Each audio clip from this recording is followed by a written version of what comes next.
माँ, मेरी सास ने कहा है कि मायके जा रही है तो अपनी माँ से कहकर कुछ सूट साड़ियाँ लेती आना और बच्चों के कपड़े की खरीदारी भी वहीं से कर लेना। रीना ने अपनी माँ परमिला जी से कहा। अरे वाह, यह क्या बात हुई? भला इतने बड़े शहर में रहते हुए देवर की शादी के लिए सूट साड़ियाँ मायके से खरीद कर लाओ और बच्चों के कपड़े भी। अपना तो तुम्हारी सास एक से बढ़कर एक साड़ी पहनती है, लेकिन बहू के लिए नहीं है। परमिला जी बेटी की बात सुनकर एकदम आग बबूला हो गई। बहुत दिनों से दबी हुई बातें आज जबान से निकल ही गई। माँ जी, दीदी की सास ने कुछ गलत तो नहीं कहा?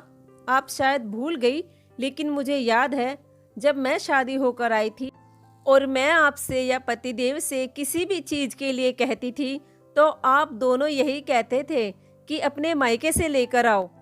एक बार मेरे पास पहनने के लिए सूट नहीं रह गए थे, तो जब आपसे बनवाने के लिए कहा तो आपने तुरंत यही कहा था कि अपने मायके से लेकर आओ, हमारी कोई जिम्मेदारी नहीं है। यहाँ तक कि आपका बेटा भी कभी कुछ लेकर आता तो आप अपने पास ही रख लेती। मुझे तो नहीं लगता कि ननंद जी की सास ने कुछ गलत कहा है। आज माँ बेटी की बातें सुनकर शीतल से रहा नहीं गया और बोल ही दी। सासू माँ, समय बीत जाता है लेकिन यादें शेष रह जाती है। बहुत जुबान चलने लगी है तेरी, चपड़ चपड़ बोले जा रही है। मेरे कहने से क्या होता है? उसके बाद भी तू कभी लेकर तो नहीं आई, या तेरी माँ ने कभी भिजवाया तो नहीं? माँ जी, अपना आत्मसम्मान भी कुछ होता है। मेरे माता पिता अगर कुछ देते भी थे तो मैं मना कर देती थी। मैंने उनसे साफ शब्दों में कह दिया था। अब मेरी शादी हो गई है और मेरी जिम्मेदारी मेरे पति और ससुराल वालों की है। वह लोग मुझे जैसा भी रखेंगे वैसा मैं रह लूँगी। आप लोग देते रहोगे तो उनका लालच और उम्मीद बढ़ेगी। जब तेरे पिता के पास होगा ही नहीं तो देंगे क्या? मेरी बेटी भाग्यशाली है, उसके भाग्य से हमारे पास है, तभी हम उसको दे रहे हैं।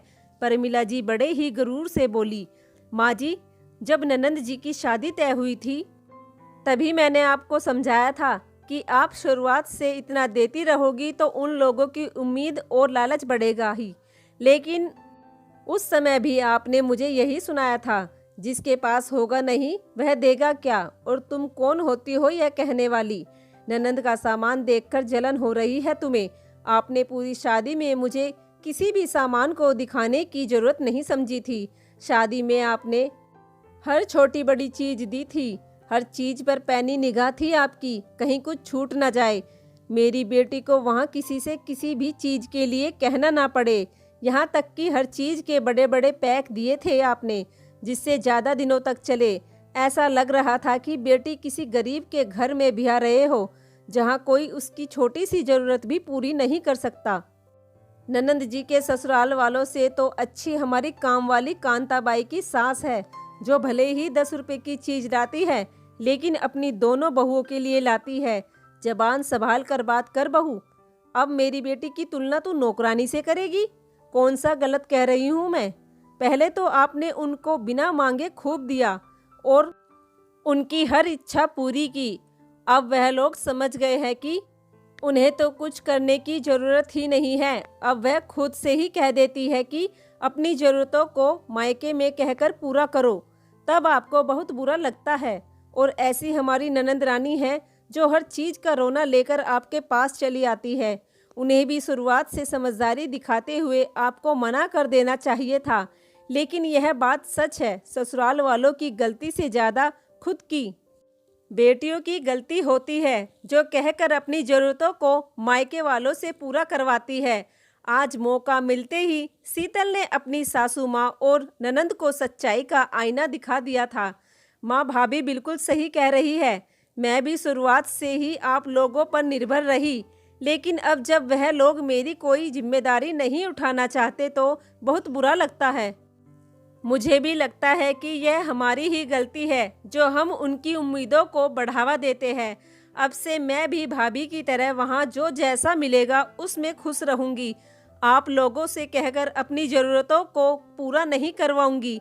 आखिर अपना आत्मसम्मान भी होता है। आज बेटी और बहू की बातें सुनकर परमिला जी को अपनी गलती का एहसास हुआ। और वह अपराध बोध से भर उठी। आगे से उन्होंने भी अपनी बहू से कभी ऐसे शब्द नहीं बोले जिनकी यादों की टीस हमेशा के लिए रह जाए। बहू, मुझे माफ़ कर दे, मैंने भी तेरे साथ गलत किया है। तेरी हर इच्छा को मैं मायके वालों पर थोप देती थी। तेरी भावनाओं को मैं कभी समझ नहीं पाई। हर बात पर तुझे जलील किया, तेरे और तेरे माता पिता का अपमान किया। अपने इस घमंड में चूर न जाने तुझे क्या क्या कह गई। कोई बात नहीं माँ जी, देर से ही सही, लेकिन आपको अपनी गलती का एहसास तो हुआ। कहते हुए शीतल अपनी सास के गले लग गई। दोस्तों, कहानी कैसी लगी प्लीज़ कमेंट करके ज़रूर बताना, और चैनल पर पहली बार आए हो तो प्लीज़ हमारे चैनल को भी सब्सक्राइब कर लीजिएगा। धन्यवाद।